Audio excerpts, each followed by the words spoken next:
first game, so we had to kind of, rely on trying to get to the front a little bit more. We made a couple of big plays out there, but certainly not enough to win the game on offense. So the only time we really made, back-to-back good offensive plays was really in the overtime period, and that's when it really mattered. Other than that, really, it was a defensive struggle. Both defenses played great. Both of us had opportunities in the regular 4 periods to score. We missed a field goal. They fumbled, fortunately for us, right before they were going to try a field goal. And, and like I said, came down to the overtime. That ball was just, just an inch away from being a completion for them. But for us, it was an inch in our favor. That's what the difference in the game is. So what was going through your mind when BC High coming down the end of the field here at the end of the fourth quarter, and then for it to go the other way for you guys?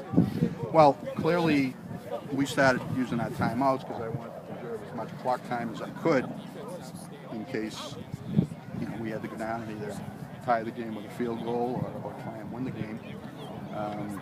I was planning on them kicking the field goal. That's why we were calling timeout. They were in a good spot to do it. Fortunately for us, they fumbled on third down and we recovered.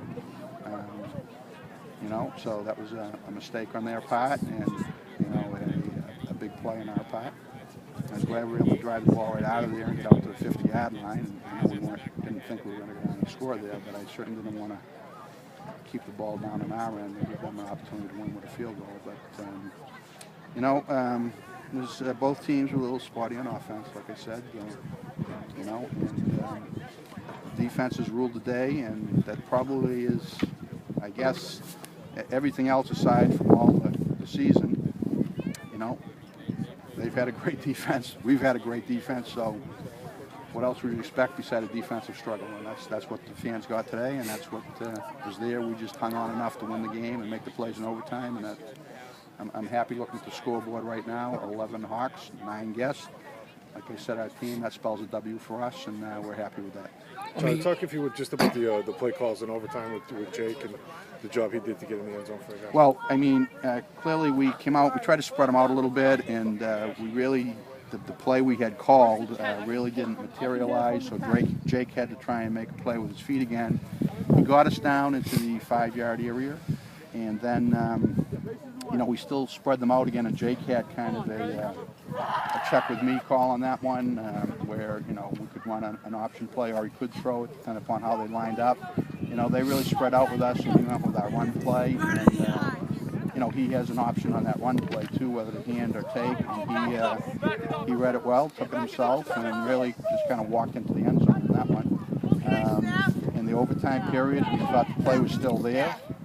Jake had confidence. He thought, he was at the sideline. And he said, "Coach, I think it's still there, and I think they're going to play me, and Kenny's going to be wide open." And he read the play again, and he was right. Kenny was wide open, and he got the end zone. And like I say, in overtime for them, Ken made a nice throw, nice catch to make a touchdown.